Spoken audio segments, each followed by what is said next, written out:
तो हेलो दोस्तों, कैसे हैं आप लोग। उम्मीद करते हैं बढ़िया होंगे और अपनी पढ़ाई को बहुत ही ज़बरदस्त तरीके से कर रहे होंगे। तो हम लोग पढ़ रहे हैं लेंस। और लेंस में भी हमने इससे पहले वाली वीडियो में आपको बताया है उत्तल लेंस द्वारा प्रतिबिंब का बनना। यानी लेंस में हमारी दो क्लासें हो चुकी हैं। पहली क्लास में हमने आपको लेंस के बारे में बताया था, लेंस के जो प्रमुख बिंदु हैं उनके बारे में बताया था।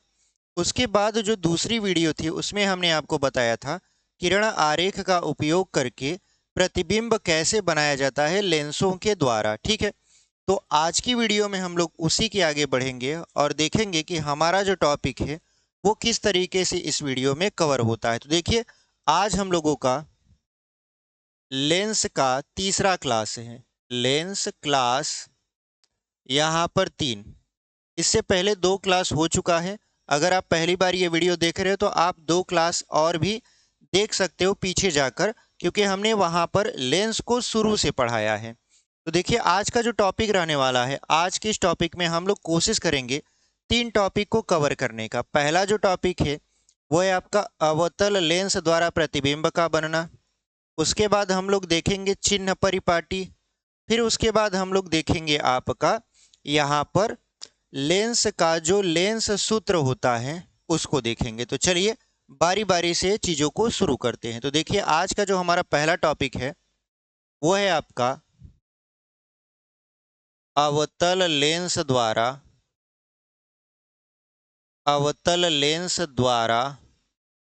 प्रतिबिंब का बनना। अवतल लेंस द्वारा प्रतिबिंब का बनना। ठीक है। अवतल लेंस द्वारा प्रतिबिंब का बनना। तो अवतल लेंस द्वारा प्रतिबिंब का बनना, इससे पहले हमने आपको बताया है उत्तल लेंस द्वारा प्रतिबिंब का बनना। तो अवतल लेंस में 2 ही कंडीशन होता है।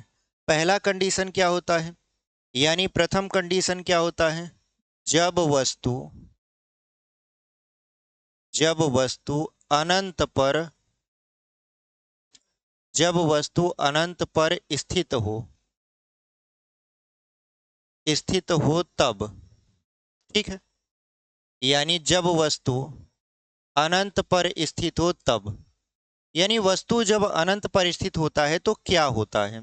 तो इसी के बारे में हम लोग यहाँ पर चर्चा करेंगे। तो सबसे पहले चित्र बनाकर समझ लेते हैं कि जब वस्तु अनंत पर स्थित होता है तो क्या घटना होता है।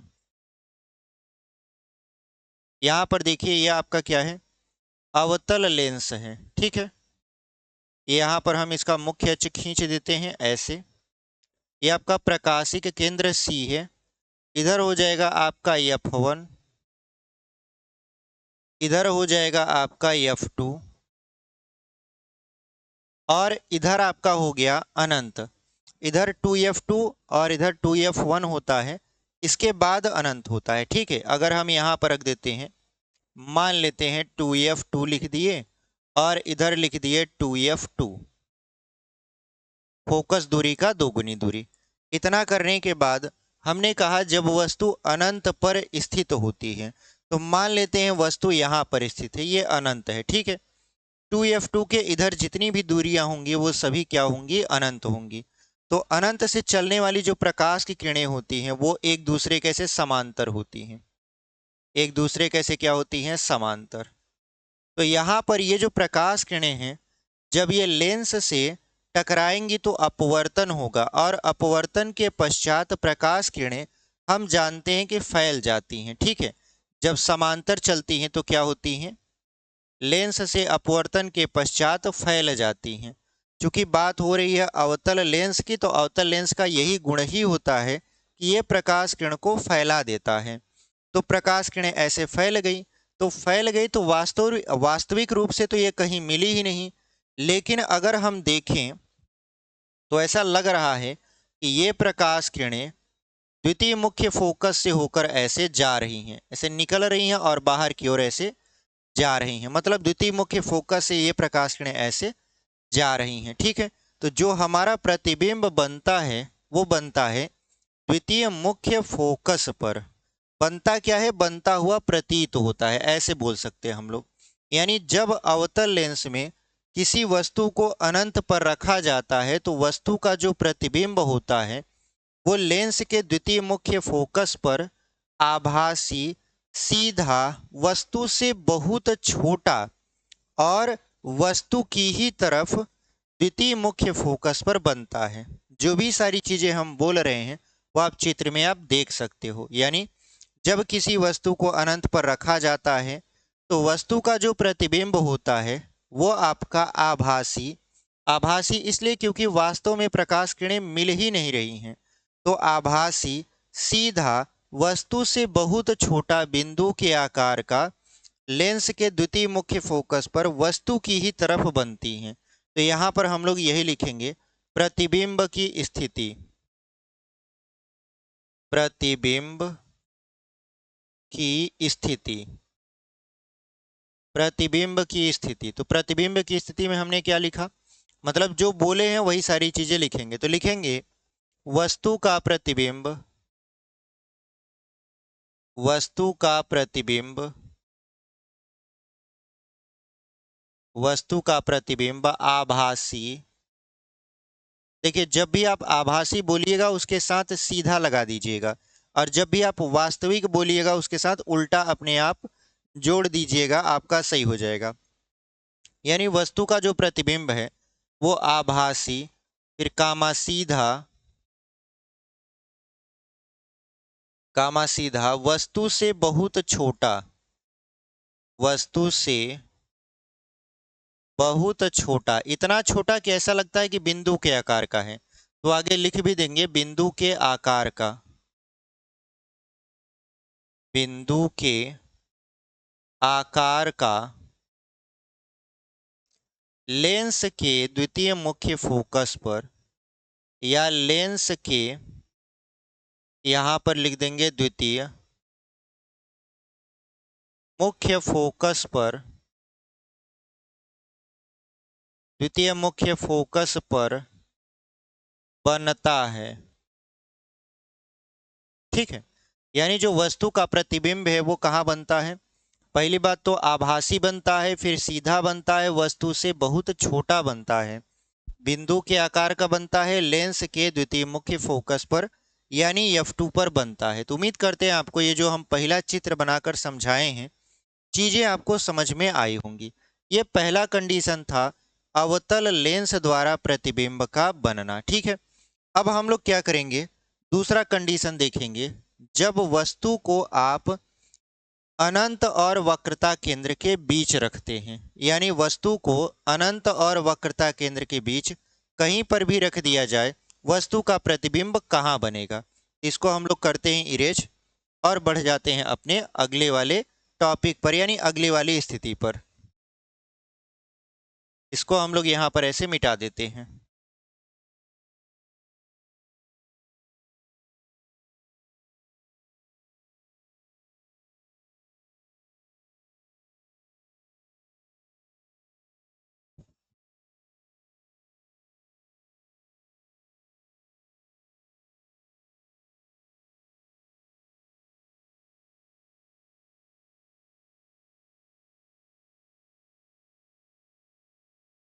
देखिए दूसरा जो स्थिति है उसके बारे में हम लोग चर्चा करेंगे। दूसरा स्थिति क्या है, जब वस्तु को, ये दूसरा स्थिति है, जब वस्तु अनंत तथा वक्रता केंद्र C के मध्य रखा जाता है तब, या रखी जाती है, जब वस्तु अनंत तथा वक्रता केंद्र C के मध्य रखी या रखा जाता है, इसे लिख देंगे रखा जाता है तब, तब क्या होता है, तब हमारा प्रतिबिंब कहाँ बनता है, इसी के बारे में हम लोग चर्चा करेंगे। तो सबसे पहले तो आपका चित्र ही इंपॉर्टेंट है, क्योंकि चित्र से ही सारे निष्कर्ष निकलते हैं। यहाँ पर मान लेते हैं हमारा ये मुख्य अक्ष है यक्स और यक्स डैश, ये आपका हो जाएगा वक्रता केंद्र C, और यहाँ मान लेंगे द्वितीय मुख्य फोकस और यहाँ पर प्रथम मुख्य फोकस, अब वस्तु को कहाँ रखा जाता है? अनंत और वक्रता केंद्र के बीच कहीं पर भी रख दिया जाए। तो मान लेते हैं कि हमारी जो वस्तु है वो यहाँ पर रखी गई है, जो वस्तु है हमारी यहाँ पर रखी गई, मतलब अनंत और वक्रता केंद्र के बीच हमने वस्तु को यहाँ पर रख दिया। अब यहाँ से प्रकाश किरण चलेगी, और जब प्रकाश किरण ऐसे मुख्य अक्ष के समांतर चलेगी तो ये लेंस से अपवर्तन होगा, और अपवर्तन के पश्चात ये प्रकाश किरणें ऐसे फैल जाएगी। ठीक है, तो ये प्रकाश किरण फैल गई, फिर एक प्रकाश किरण को हम लोग वक्रता केंद्र से होकर ऐसे गुजारेंगे, तो ये प्रकाश किरण बिना अपवर्तित हुए सीधे अपने मार्ग पर निकल जाती है। नियम हमने इससे पहले वाली वीडियो में समझाया है। ठीक है, कैसे ये प्रकाश किरण यहाँ से सीधे निकल जाती है। अब देखिए यहाँ पर क्या हुआ कि ये जो प्रकाश किरण है ये ऐसे जब फैल गई तो माना यह गया कि अगर ये प्रकाश किरण को देखा जाए पीछे मिलाकर, तो ये कहाँ से आती हुई प्रतीत होती हैं या कहाँ से जाती हुई प्रतीत होती हैं? तो द्वितीय मुख्य फोकस से। तो ये प्रकाश किरणें आभासी तौर से यहाँ पर एक दूसरे को काट रही हैं, वास्तविक तौर पर नहीं काट रही है, आभासी तौर से काट रही हैं। ठीक है, तो यहाँ पर वस्तु का हम लोग क्या बना देंगे? यहाँ पर वस्तु का बना देंगे प्रतिबिंब। ठीक है, अगर वस्तु की नाम हम ए बी रख देते हैं तो ये हो जाएगा आपका बी डैश और ये हो जाएगा आपका ए डैश। ठीक है, तो यहाँ पर वस्तु का हमारा प्रतिबिंब बन गया। अब प्रतिबिंब बना तो कैसा बना, किस तरीके से बना, चलिए चित्र को देखते हैं और समझ लेते हैं। देखिए, अगर हम ध्यान से देखें तो हमने क्या लिखा, जब वस्तु अनंत तथा वक्रता केंद्र सी के मध्य रखा जाता है, यानी जब वस्तु को, यहाँ पर को लिख देते हैं, जब वस्तु को अनंत तथा वक्रता केंद्र सी के मध्य रखा जाता है। तो वस्तु को जब अनंत और वक्रता केंद्र के मध्य रखा गया, कहीं पर भी रखा गया है, तो यहाँ पर जो वस्तु का प्रतिबिंब बना वो वक्रता केंद्र और द्वितीय मुख्य फोकस के बीच बना। वक्रता केंद्र द्वितीय मुख्य फोकस के बीच बना, वस्तु से छोटा बना, सीधा बना, आभासी बना, और जिस तरफ वस्तु रखा था वस्तु की ही तरफ यह प्रतिबिंब बन गया। ठीक है, तो यही प्रतिबिंब की स्थिति है जिसको हमको लिखना है। तो चलिए लिख देते हैं। तो यहाँ पर लिखेंगे प्रतिबिंब की स्थिति, यहाँ पर लिखेंगे प्रतिबिंब की स्थिति। प्रतिबिंब की स्थिति में क्या लिखेंगे? वस्तु का प्रतिबिंब वक्रता केंद्र द्वितीय मुख्य फोकस के बीच बना, यानी वस्तु का प्रतिबिंब, पहले आभासी सीधा वाला लिख देते हैं, वस्तु का प्रतिबिंब आभासी कामा सीधा, फिर वस्तु से छोटा, चूंकि प्रतिबिंब हमारा वस्तु से छोटा है तो वस्तु से छोटा, आभासी सीधा वस्तु से छोटा, वस्तु से छोटा वक्रता केंद्र और द्वितीय मुख्य फोकस के बीच बनता है। वक्रता केंद्र व द्वितीय मुख्य फोकस के बीच बनता है। ठीक है, तो यह रहा प्रतिबिंब की स्थिति। प्रतिबिंब की स्थिति में हमने क्या बताया आपको कि वस्तु का जो प्रतिबिंब है वो आभासी बनता है, सीधा बनता है, वस्तु से छोटा बनता है, वक्रता केंद्र व द्वितीय मुख्य फोकस के बीच बनता है, जो कि यहाँ पर चित्र में आपको साफ साफ दिखाई दे रहा है। तो इस तरीके से हमने देखा अवतल लेंस द्वारा प्रतिबिंब का बनना। तो अवतल लेंस द्वारा प्रतिबिंब का बनना हमारा पूरी तरीके से समाप्त हो चुका, जो कि दो कंडीशन था। पहला कंडीशन था वस्तु को अनंत पर रखा जाता है, दूसरा कंडीशन वस्तु को अनंत तथा वक्रता केंद्र के बीच रखा जाता है, तब प्रतिबिंब कहाँ कहाँ बनता है। हमने दोनों ही स्थितियों को बहुत ही बेहतरीन तरीके से आपको समझाने का प्रयास किया है। उम्मीद करते हैं आपको सारी चीजें समझ में आ रही होंगी। अब चलिए इसको हम लोग करते हैं इरेज और बढ़ते हैं अपने अगले टॉपिक पर। तो जो हमारा अगला टॉपिक है इसको मिटा देते हैं, फिर हम आपको बताते हैं।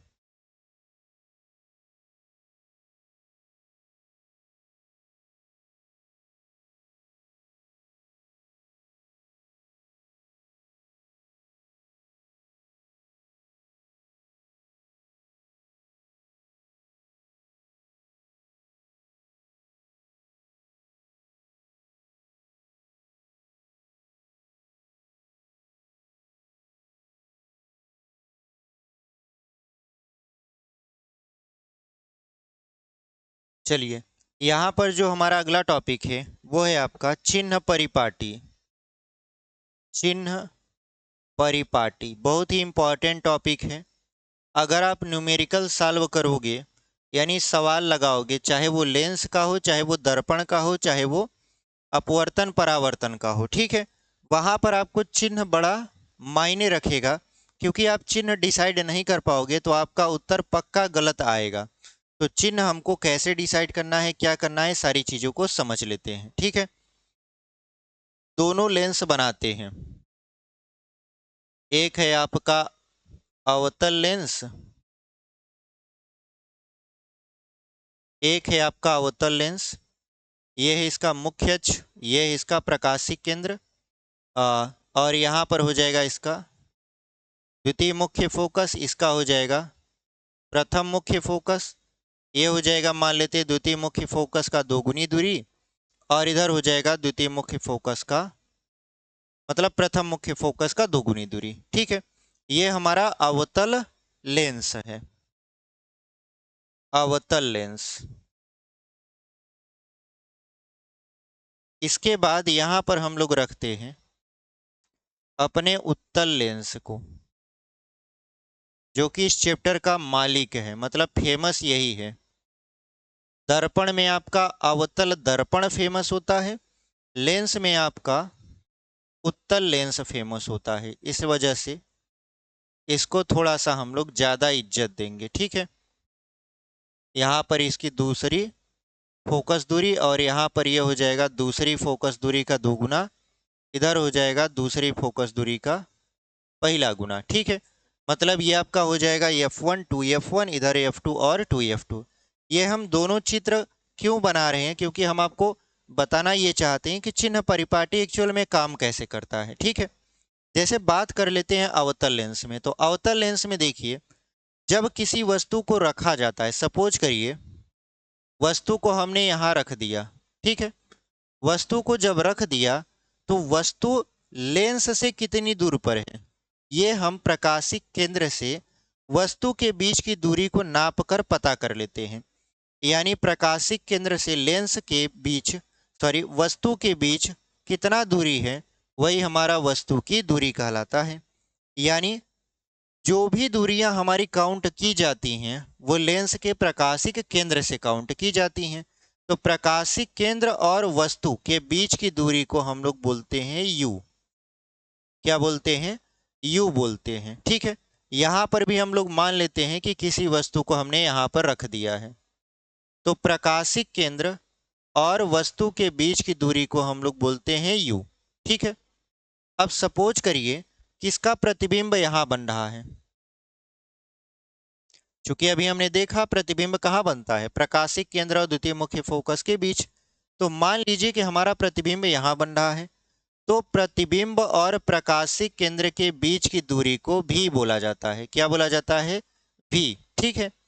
उसके बाद जो फोकस दूरी होता है, जिस तरफ हमारा प्रतिबिंब बनता है उसी तरफ का फोकस दूरी काउंट किया जाता है।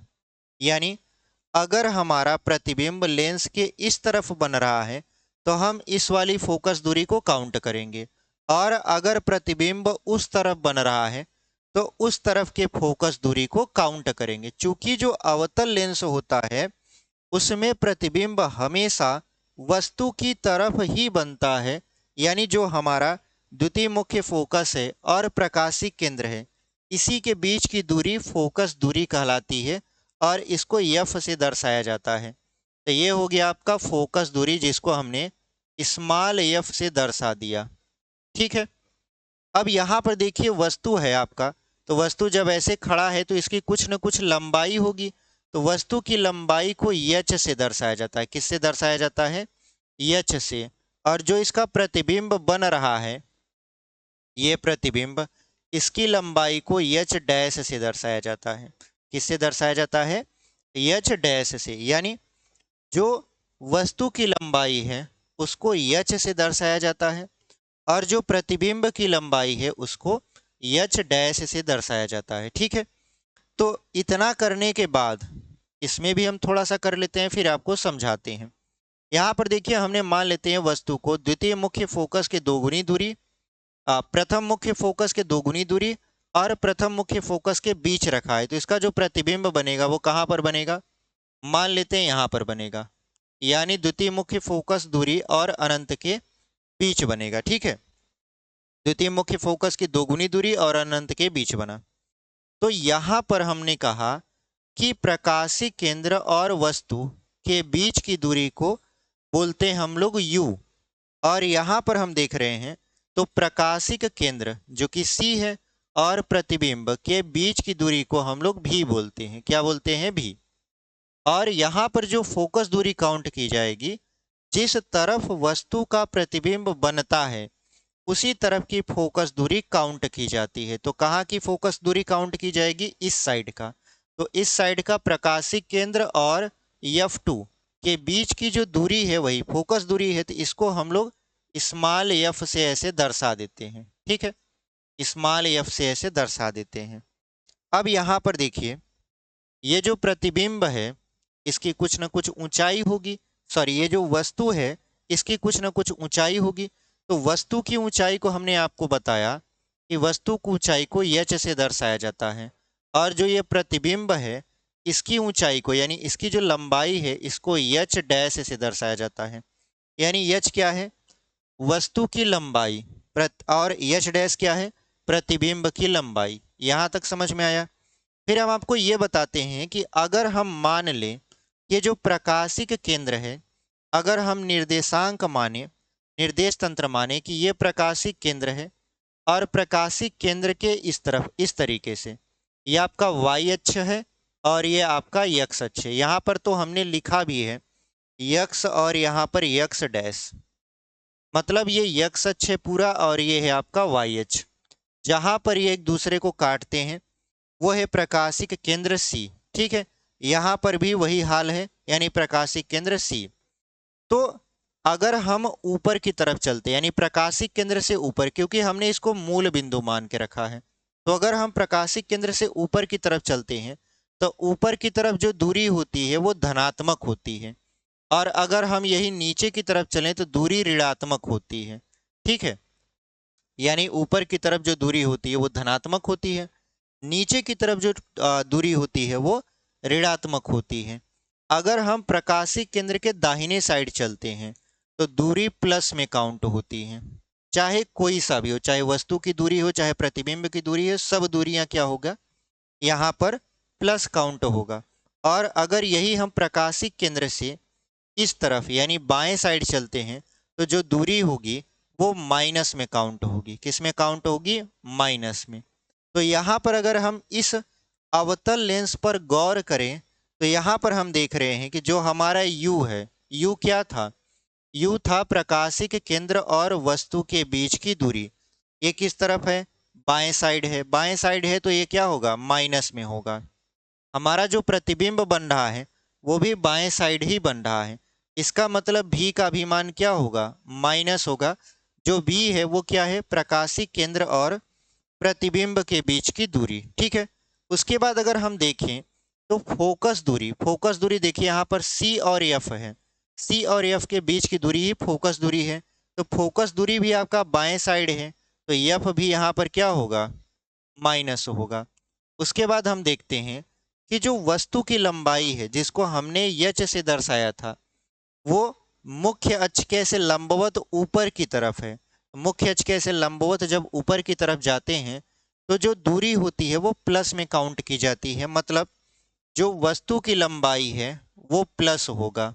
और यहाँ पर देख रहे हैं जो प्रतिबिंब बन रहा है वस्तु से छोटा बन रहा है लेकिन मुख्य अक्ष के ऊपर की तरफ बन रहा है। तो जब मुख्य अक्ष के ऊपर की तरफ बन रहा है तो इसकी भी दूरी क्या होगी, प्लस में होगी, यानी h डैश बराबर ये भी क्या होगा, प्लस में होगा। तो जब भी अवतल लेंस में चिन्ह परिपाटी आएगा तो आप ध्यान दीजिएगा u भी माइनस, v भी माइनस, f भी माइनस, लेकिन h और h डैश ये दोनों किस में काउंट किए जाते हैं, प्लस में काउंट किए जाते हैं। ये किसके लिए है, अवतल लेंस के लिए चिन्ह परिपाटी इस तरफ हम लिख दिए हैं। बात कर लेते हैं अब उत्तल लेंस की। ये जो लेंस है ये कौन सा लेंस है आपका, उत्तल लेंस है।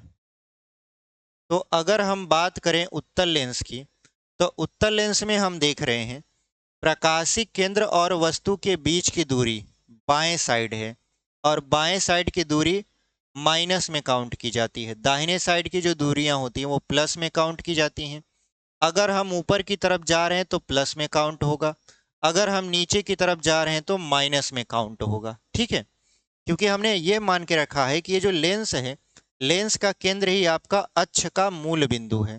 तो लेंस का केंद्र है प्रकाशिक केंद्र, तो यही आपका मूल बिंदु है। तो मूल बिंदु के बाएं साइड चलें, तो मूल बिंदु के अगर आप बाएं साइड चलें तो दूरी माइनस हो जाएगी, और मूल बिंदु के दाहिने साइड चलें तो दूरी प्लस हो जाएगी। ऊपर चलेंगे तो प्लस और नीचे चलेंगे तो क्या हो जाएगा, माइनस हो जाएगा। तो अगर हम देखें प्रकाशिक केंद्र और यहाँ पर वस्तु के बीच की दूरी, तो ये बाएं साइड है, तो मतलब इसमें u का मान क्या होता है, माइनस में होता है। उसके बाद हम देखें जो इसका प्रतिबिंब बन रहा है वो यहाँ बन रहा है, यानी प्रकाशिक केंद्र और प्रतिबिंब के बीच की दूरी भी था, भी दाहिने साइड है, तो भी का मान क्या हो जाएगा, यहाँ पर प्लस हो जाएगा। ठीक है, उसके बाद क्या होता है, उसके बाद हम देख रहे हैं कि जो आपका फोकस दूरी है वो प्रकाशिक केंद्र और द्वितीय मुख्य फोकस के बीच की दूरी दाहिने साइड पड़ रहा है, यहाँ से दाहिने साइड पड़ रहा है। तो जो हमारा फोकस है वो भी किस में काउंट होगा, प्लस में काउंट होगा। ठीक है, अब यहाँ पर देख लेते हैं वस्तु की लंबाई। तो वस्तु देखिए मुख्य अक्ष के लंबवत ऐसे ऊपर की तरफ रखी है, और मुख्य अक्ष के लंबवत ऊपर की तरफ जाते हैं तो प्लस चिन्ह होता है, तो एच का मान क्या हो जाएगा, एच प्लस में काउंट किया जाएगा। और अगर हम यही देखें प्रतिबिंब, तो प्रतिबिंब में हम देखें कि ये मुख्य अक्ष के लंबवत नीचे की तरफ है, तो मुख्य अक्ष के लंबवत हो जाएगा नीचे की तरफ, यानी एच डैश बराबर क्या हो जाएगा, माइनस हो जाएगा, क्योंकि नीचे की जो दूरी होती है वो माइनस में काउंट होती है। तो इसका जो चिन्ह परिपाटी है इसमें हम देख रहे हैं यू माइनस में है, भी प्लस में है, एफ प्लस में है, और एच प्लस में है, और एच डैश किस में है, माइनस में। तो ये आपका जो चिन्ह परिपाटी है इसको आप ध्यान दीजिएगा, क्योंकि जब हम सवाल लगवाएंगे तो सवालों में ये बहुत ज़्यादा यूज होता है। यहाँ तक समझ में आ गया। अब हम लोग क्या करेंगे, इसको इरेज करेंगे और अगले टॉपिक को पढ़ाएंगे। ठीक है, क्योंकि यहाँ तक हमने आपको समझा दिया है। चलिए इसको हम लोग क्या करते हैं, यहाँ पर इरेज करते हैं। तो चलिए इसको हम लोग मिटा देते हैं।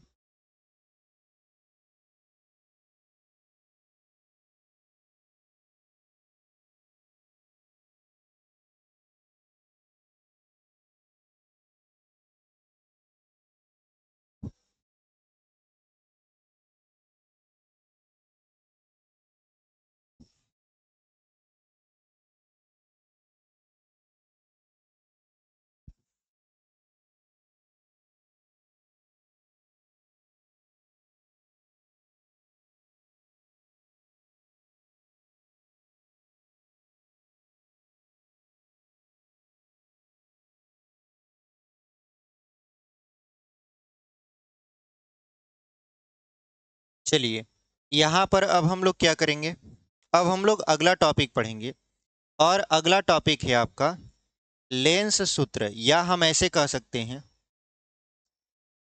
लेंसों के u कामा भी व एफ में संबंध, या हम लेंस सूत्र भी बोल सकते हैं इसमें।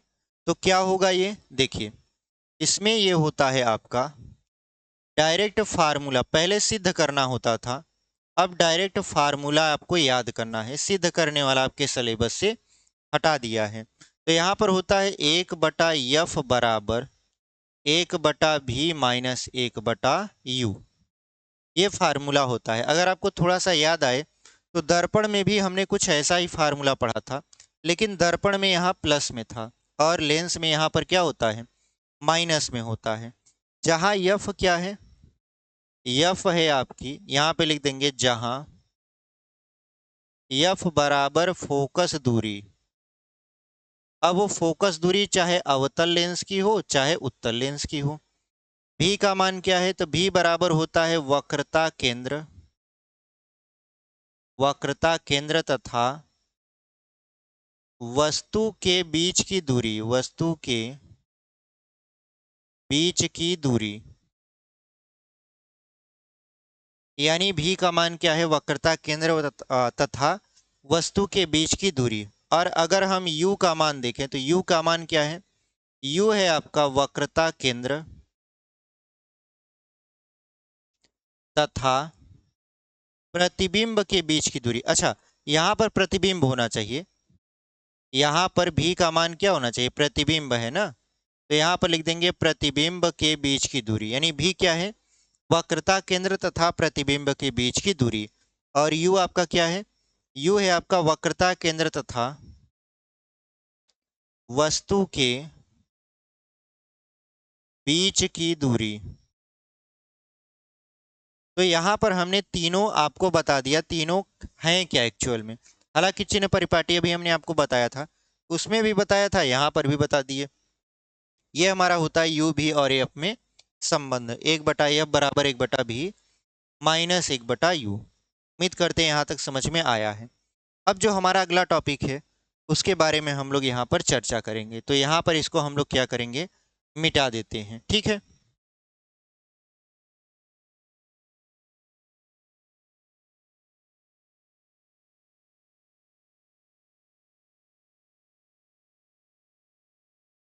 देखिए, जो हमारा अगला टॉपिक होने वाला है वो रहने वाला है आपका यहाँ पर,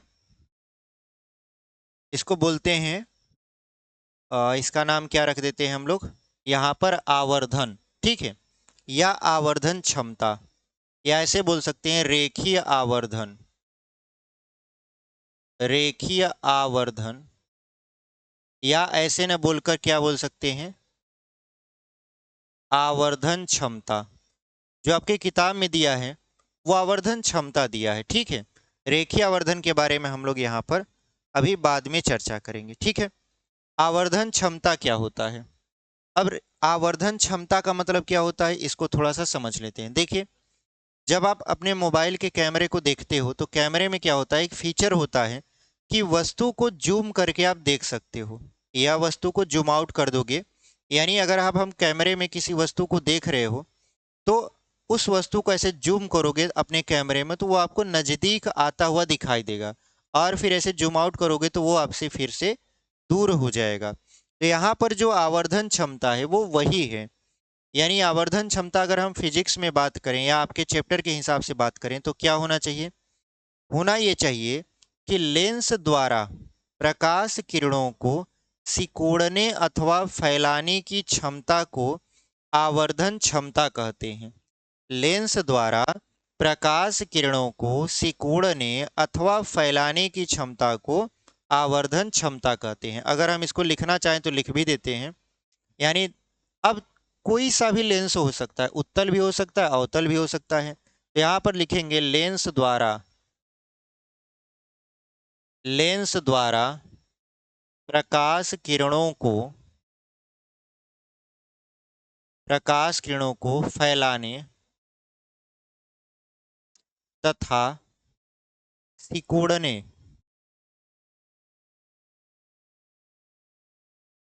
सिकोड़ने की क्षमता को लेंस का आवर्धन क्षमता कहते हैं। आवर्धन क्षमता यहाँ पे लिख देते हैं, कहते हैं, ठीक है। इसे P से दर्शाते हैं, किससे दर्शाते हैं, इसे P से दर्शाया जाता है, ठीक है। और यह क्या होता है, यह फोकस दूरी का व्युत्क्रमानुपाती होता है। यह फोकस दूरी का व्युत्क्रमानुपाती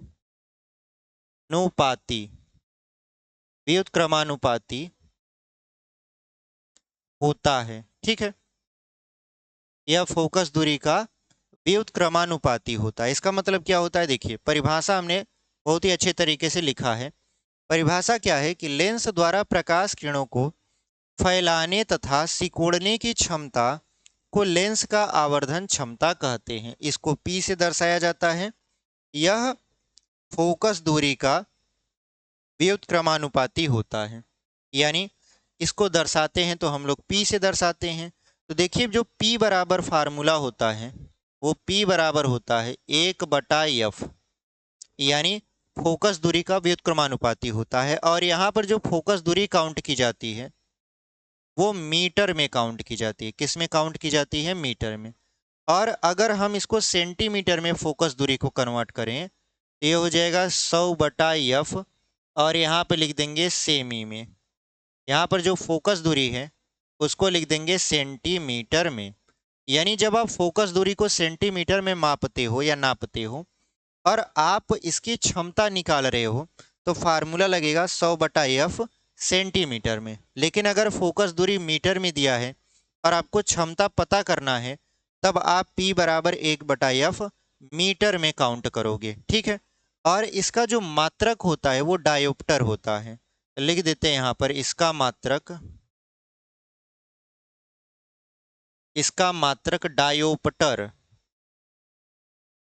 डायोप्टर होता है, ठीक है। और डायोप्टर को कैपिटल D से दर्शाया जाता है। डायोप्टर को कैपिटल D से दर्शाया जाता है, ठीक है। जैसे मान लेते हैं अगर ऐसे कहा कि एक लेंस की क्षमता +2 डायोप्टर की है तो इसका मतलब ऐसे लिखेंगे क्षमता P बराबर +2D, यानी इससे समझ जाएंगे कि जो क्षमता है वो 2 डायोप्टर की है। हिंदी में लिखना चाहो तो आप हिंदी में भी लिख सकते हो। उम्मीद करते हैं आपको समझ में आया होगा। यानी जो लेंस होते हैं, जैसे उत्तल लेंस की बात करें तो ये प्रकाश किरणों को सिकोड़ता है, एक बिंदु पर ले जाकर सिकोड़ने का काम करता है। अगर आपको चित्र से समझाएं तो ये मान लेते हैं आपका उत्तल लेंस है, ये है इसका प्रकाशिक केंद्र C, ये मुख्य अक्ष x और x डैश है, ठीक है।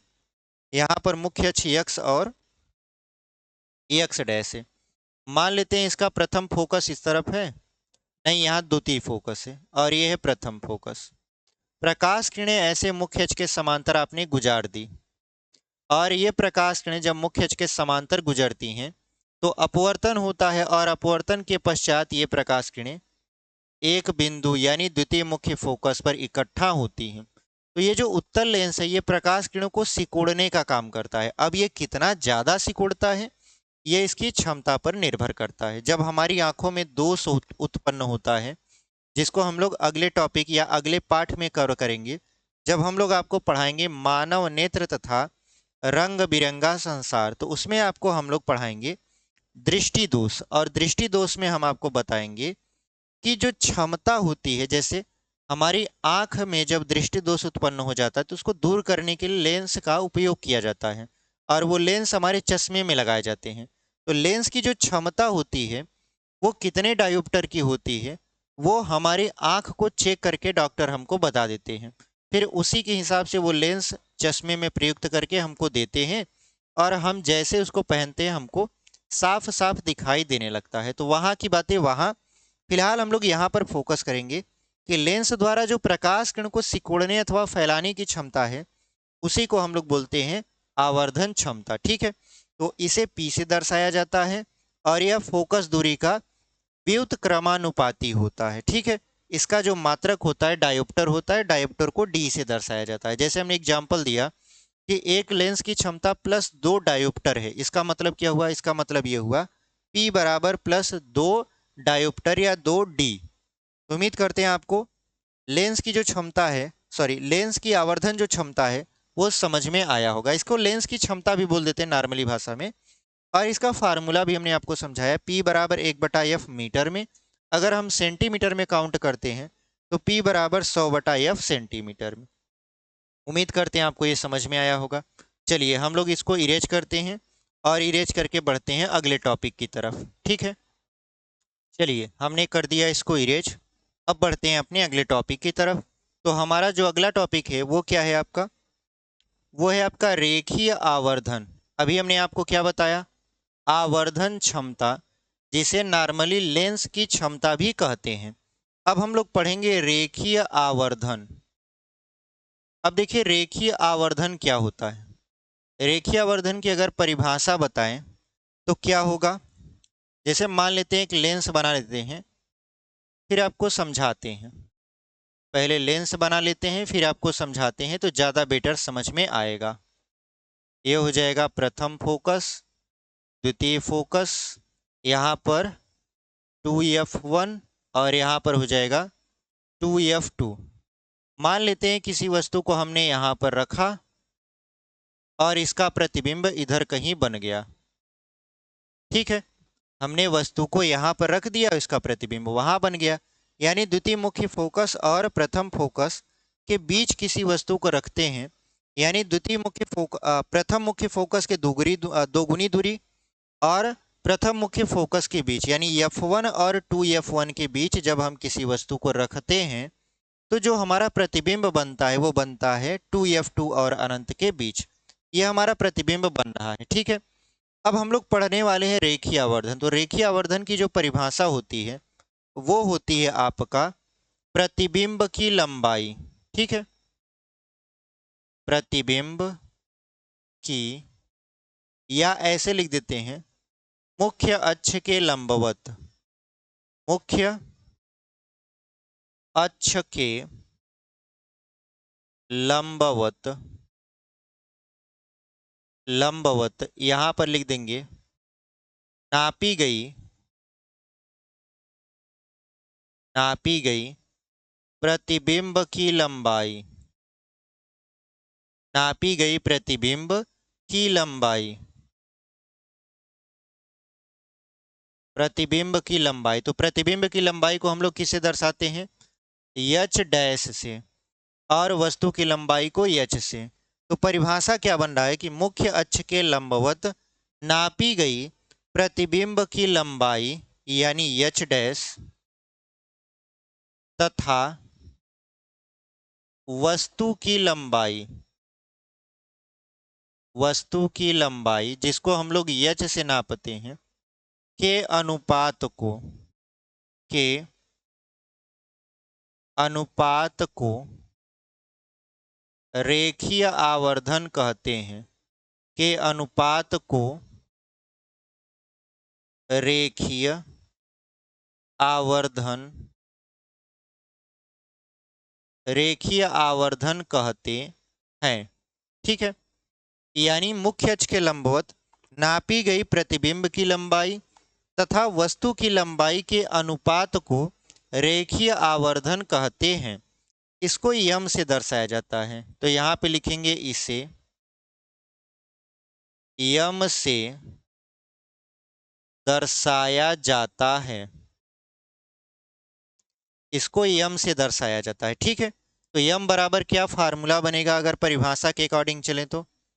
यम बराबर होता है एच डैश बटा एच, यानी प्रतिबिंब की लंबाई। इसको अगर थोड़ा बड़ा करके ऐसे लिख दें तो यहां पर क्या लिखेंगे? प्रतिबिंब की लंबाई, और बटे में क्या हो जाएगा? वस्तु की लंबाई। और ये दोनों लंबाइयां मुख्य अक्ष के लंबवत नापी गई हैं। तो परिभाषा बना प्रतिबिंब की लंबाई तथा वस्तु की लंबाई के अनुपात को रेखीय आवर्धन कहते हैं और इसको यम से दर्शाते हैं। ठीक है, तो यम बराबर फार्मूला निकल कर आया एच डैश बटा एच। इसका एक और भी फार्मूला होता है, एक फार्मूला होता है यम बराबर भी बटा यू। एक फार्मूला और भी होता है इसका, यम बराबर भी बटा की यू, जहां भी क्या है? प्रकाशिक केंद्र तथा प्रकाशिक केंद्र तथा प्रतिबिंब के बीच की दूरी। और यहाँ पर जो u है वो क्या है आपका?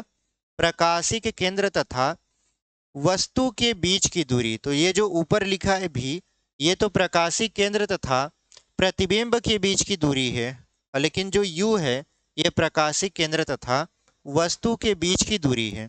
तो अगर आप ध्यान से देखो तो यम बराबर एच डैश और एच है, यम बराबर है भी बटा यू। मतलब यम बराबर अगर हम लिखना चाहें तो ऐसे लिख सकते हैं, यम बराबर देखिए एच डैश बटा एच भी होता है और इसी यम बराबर भी बटा यू भी होता है। तो अगर हम इन दोनों को बराबर कर दें तो क्या होगा? एच डैश बटा एच बराबर माइनस नहीं प्लस भी बटा की यू, प्लस भी बटा की यू।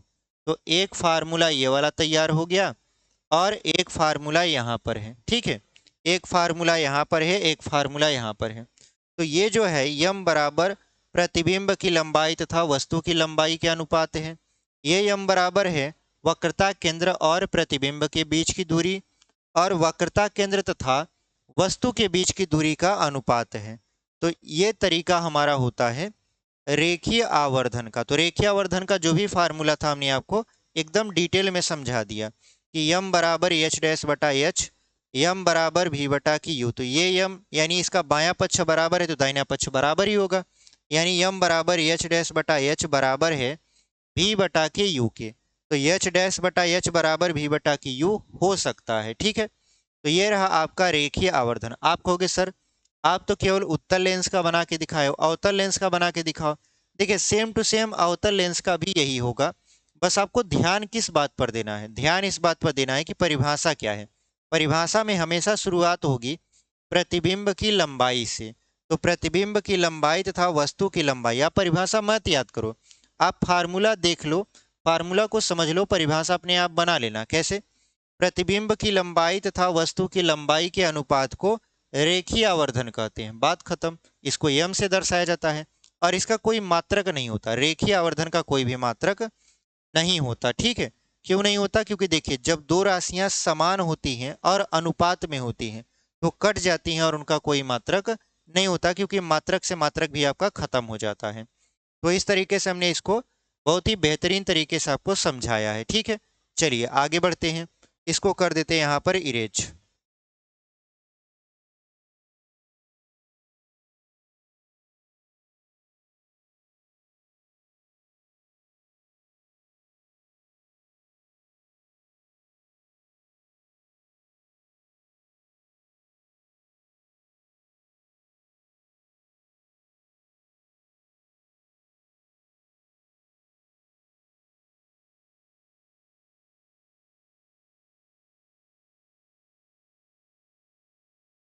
चलिए हम लोग बढ़ जाते हैं अपने अगले टॉपिक पर। अगला जो हमारा टॉपिक है वो क्या है आपका? वो है आपका लेंसों की पहचान करना। हम लोग क्या पढ़ेंगे अब? लेंसों की पहचान। तो लेंसों की पहचान तीन तरीके से की जाती है। ठीक है, खास तौर से दो तरीके से की जाती है। पहला क्या है, तीसरा तरीका अगर कोशिश करेंगे कि बता दें। ठीक है, पहला तरीका जो है वो क्या है आपका? स्पर्श करके, स्पर्श करके। दूसरा तरीका है, यहाँ पर तीसरे तरीके को रहने देते हैं, स्पर्श करके। दूसरा है आपका प्रतिबिंब को देखकर, प्रतिबिंब को देखकर। ठीक है, तो पहला तरीका जो है वो क्या है आपका? स्पर्श करके। दूसरा जो तरीका है वो है प्रतिबिंब को देखकर। तो सबसे पहले पहला तरीका को जानते हैं। पहला तरीका हमारा क्या है? स्पर्श करके। अब देखिए हम लोग लेंसों की पहचान कर रहे हैं और लेंसों की पहचान में हम स्पर्श कर रहे हैं। तो स्पर्श करने पर अगर कोई लेंस आपको बीच में मोटा दिखे और किनारे पर पतला दिखे, यानी आप उसको छू रहे हो और आप उसे स्पर्श करोगे तो आपको बीच में तो मोटा दिखेगा और किनारे पर पतला दिखेगा। तो ये जो लेंस होगा ये आपका होगा उत्तल लेंस। क्या होगा आपका?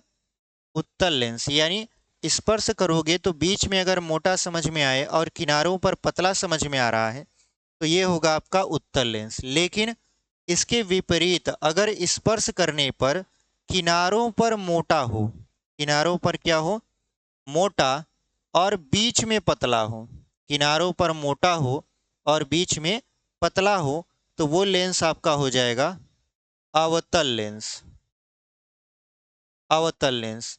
और अगर स्पर्श करने पर हर जगह जो उसका स्पर्श है वो एक समान हो, यानी आप हर जगह देख रहे हो, ना तो वो आपको मोटा समझ में आ रहा है ना तो वो आपको पतला समझ में आ रहा है, तो वो क्या होगा?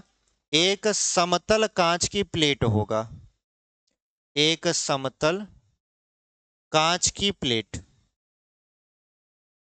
यानी अगर स्पर्श करने पर आपको एकदम समतल नजर आए ना तो कहीं मोटा हो ना तो कहीं बीच में पतला हो, तो वो समतल कांच की साधारण प्लेट होगी। तो स्पर्श करके आप बता सकते हो कि कौन सा लेंस उत्तल है और कौन सा लेंस अवतल है और कौन समतल कांच की प्लेट है। उम्मीद करते हैं आपको समझ में आया होगा। अब बात कर लेते हैं प्रतिबिंब को देखकर। प्रतिबिंब को देखकर कैसे? जैसे समझिए कि एक कागज लीजिए जिस पर कुछ लिखा हुआ है। ठीक है, मान लेते हैं आपने कागज लिया, इस पर कुछ ऐसे लिखा हुआ है,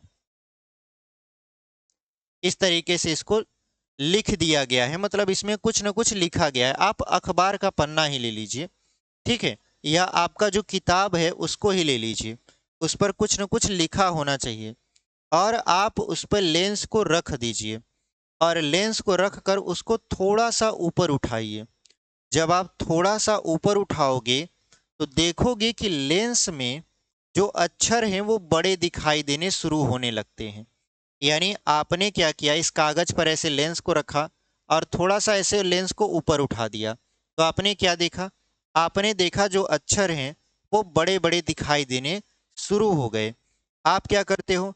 थोड़ा सा लेंस को और ऊपर उठाते हो और आप देखते हो कि लेंस में जो अक्षर हैं वो बड़े बड़े दिखाई देने लगते हैं।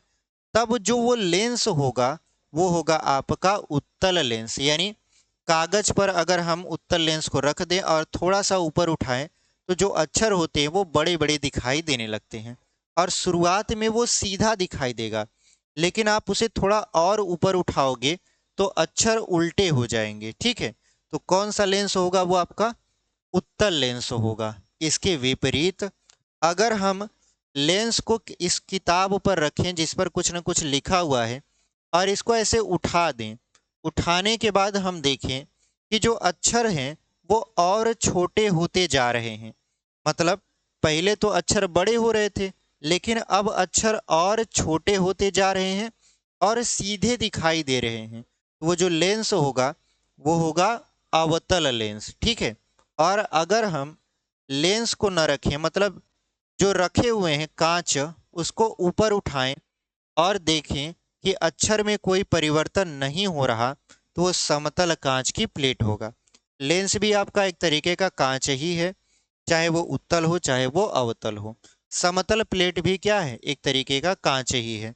तो उत्तल लेंस में जब उठाएंगे उसको थोड़ा सा तो अक्षर बड़ा दिखाई देगा और सीधा दिखाई देगा, लेकिन थोड़ा सा और ऊपर उठाएंगे तो अक्षर और बड़े हो जाएंगे और उल्टा दिखाई देना शुरू कर देंगे। आप कहोगे सर हमको तो उल्टा कभी नहीं दिखाई दिया। वो आपको दिखेगा भी नहीं, इस वजह से क्योंकि जो हमारा प्रतिबिंब बनता है वो रेटिना पर बनता है।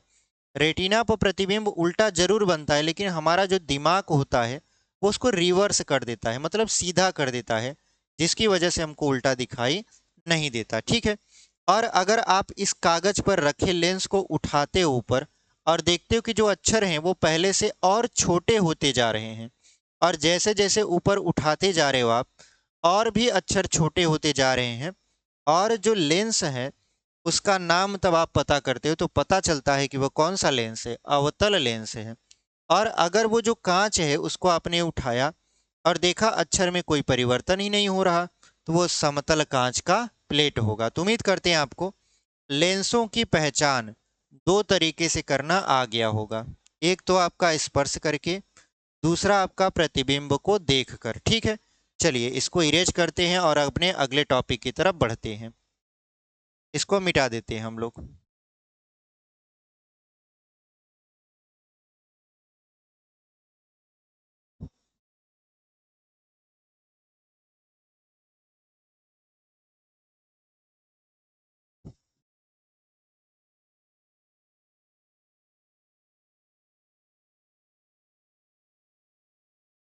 देखिए जो हमारा अगला टॉपिक रहने वाला है वो रहने वाला है आपका लेंसों के उपयोग। लेंसों के उपयोग। ठीक है, लेंसों के उपयोग। तो पहला उपयोग के बारे में अगर हम लोग आपको बताएं तो जो पहला उपयोग है वो ये है कि उत्तल लेंस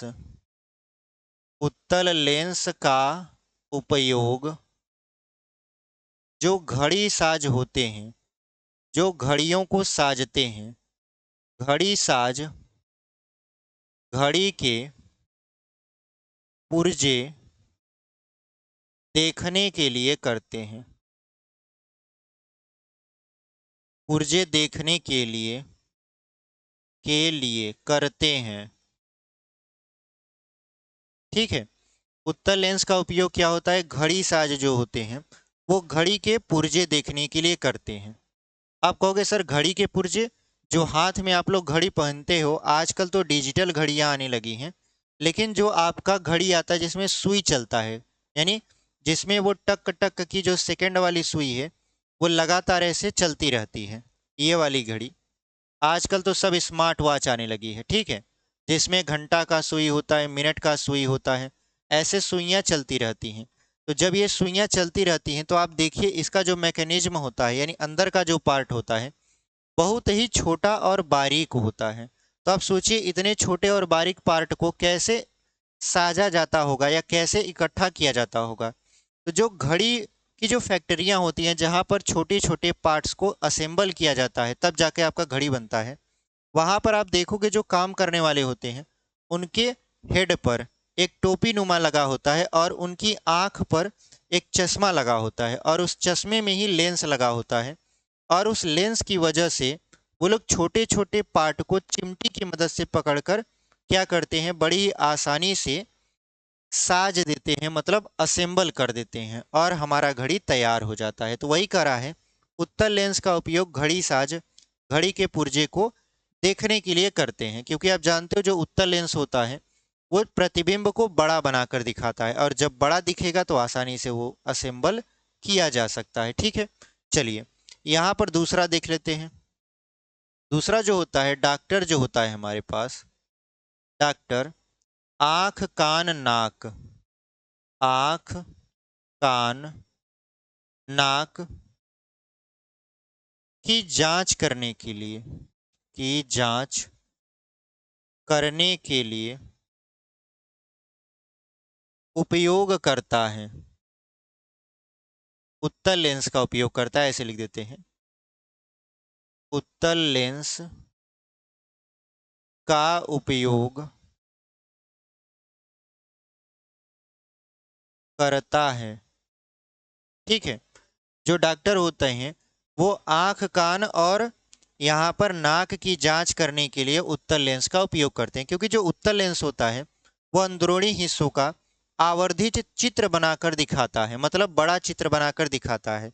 और हमारी आंख नाक कान ये है, ये सारे सेंसिटिव पार्ट हैं, मतलब इसमें थोड़ा सा भी दिक्कत हुआ तो हमको परेशानी आएगी ही आएगी। तो इनसे क्या होता है, इनकी जब जांच करते हैं डॉक्टर तो अंदर के पार्ट को देखने के लिए कि कहाँ पर क्या नुकसान हुआ है या क्या ऐसी खराबी आई है जिसकी वजह से ये खराब हो चुके हैं। जैसे आंख में जब आप आंख चेक कराने जाते हैं या जब आपको पीलिया होता है या आपकी आंख में कुछ खराबी आ जाती है तो आप क्या करते हो, डॉक्टर के पास जाते हो। और डॉक्टर क्या करते हैं, डॉक्टर सबसे पहले या जब बुखार हो जाता है तब सबसे पहले आपका आंख ही ऐसे देखते हैं। उसके बाद अगर आंख चेक कराने जा रहे हो तो वो लेंस लेते हैं बड़ा सा, वो आपका इस तरीके से लेंस रहता है, आपने देखा भी होगा इस तरीके से। ठीक है, ये आपका लेंस होता है, ये इसमें उत्तल लेंस लगा होता है। ये पकड़ते हैं डॉक्टर साहब और उसके बाद आपकी आंख में देखना शुरू कर देते हैं। या आपके कान में कुछ चला गया है और वो निकल नहीं रहा है तो उसमें भी क्या करते हैं, पहले इसी लेंस की वजह से देखते हैं कि वो एक्चुअल में है कहाँ पर। ठीक है, उसके बाद फिर आगे के प्रोसेस को चालू करते हैं। तो जो डॉक्टर साहब होते हैं वो आंख कान और नाक की जांच करने के लिए उत्तल लेंस का उपयोग करते हैं। अब आगे बढ़ते हैं।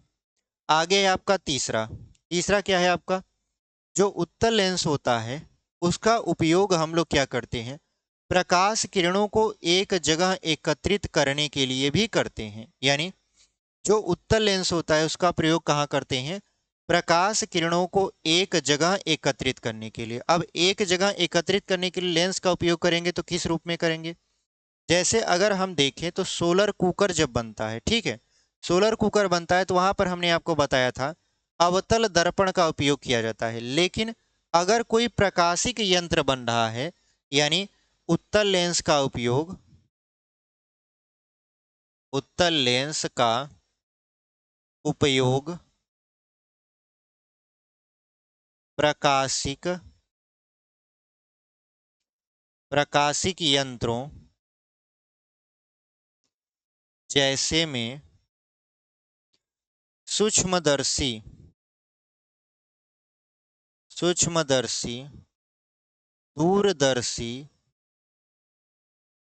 दूरदर्शी फोटोग्राफिक कैमरा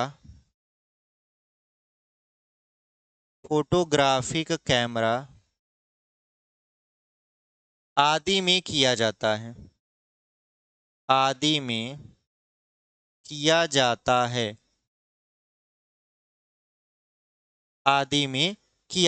यानी जो उत्तल लेंस होता है, हमने कहा कि प्रकाश को एकत्रित करने का काम करता है, तो इसका उपयोग कहाँ किया जाता है?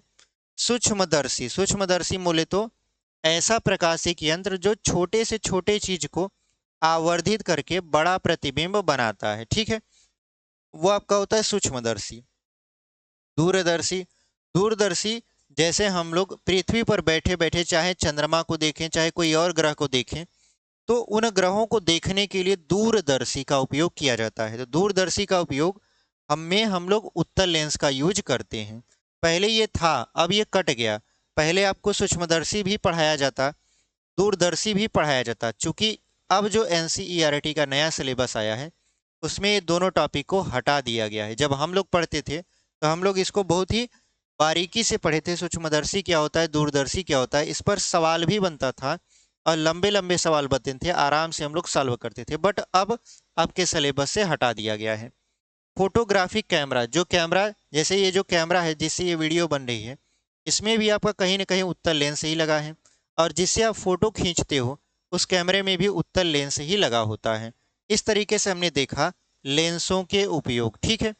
तो आज जो हमने देखा वो पूरा का पूरा 3 से लेकर 4 टॉपिक को हमने पढ़ाया। पहला, अवतल लेंस द्वारा प्रतिबिंब का बनना, फिर हमने देखा चिन्ह परिपाटी, फिर हमने देखा लेंस सूत्र, फिर हमने पढ़ा लेंस की क्षमता जिसको हमने आवर्धन क्षमता के नाम से आपको पढ़ाया, फिर हमने आपको पढ़ाया रेखीय आवर्धन, और लास्ट में आपको 2 टॉपिक और बताया। पहला, लेंसों की पहचान करना, दूसरा लेंसों के उपयोग। तो जो हमारा लेंस चैप्टर है वो पूरी तरीके से समाप्त हो चुका है। अब लेंस में आपको कुछ भी पढ़ना नहीं है। अब जो वीडियो जाएंगी वो आएगा आपका मानव नेत्र तथा रंग बिरंगा संसार, यानी फिजिक्स में जो वीडियो आएगी वो 4 पार्ट आएगा, मानव नेत्र तथा रंग बिरंगा संसार। उसके बाद मैथ में हम लोग शुरू करने वाले हैं कल से, यानी इस वीडियो के बाद से द्विघात समीकरण को हम लोग पूरी तरीके से समाप्त करेंगे। उसके बाद फिर स्टार्ट करेंगे मानव नेत्र तथा रंग बिरंगा संसार, यानी एक पार्ट फिजिक्स एक पार्ट मैथ, ऐसे पढ़ते हुए हम लोग आगे बढ़ रहे हैं। और मैथ में जो विद्यार्थी मैथ के हैं यानी मैथ लिए हुए हैं, होम साइंस नहीं है उनका या अदर सब्जेक्ट नहीं है, वो मैथ से पढ़ रहे हैं, तो उनको बता दें कि हम 3 पार्ट तक आपका मैथ कंप्लीट करवा चुके हैं अपने इस चैनल पर। पूरा का पूरा कंप्लीट NCERT की बुक से हमने क्वेश्चन को सॉल्व करवाया है, एक भी क्वेश्चन नहीं छोड़ा है। अब हम लोग पढ़ेंगे द्विघात समीकरण। तो कल से जो वीडियो आनी स्टार्ट होंगी वो द्विघात समीकरण के होंगे। तो अगर आप अभी तक चैनल पर बने हुए हैं और चैनल को सब्सक्राइब नहीं किए हुए हैं तो चैनल को सब्सक्राइब कर लीजिए। वीडियो पसंद आएगा तो वीडियो को लाइक कर दीजिए, अपने दोस्तों तक भी इसे शेयर कर दीजिए। मिलते हैं इसी के साथ अगले वीडियो में जहां पर हम लोग द्विघात समीकरण को हल कर रहे होंगे। और तब तक के लिए धन्यवाद, ऐसी पढ़ाई करते रहिए।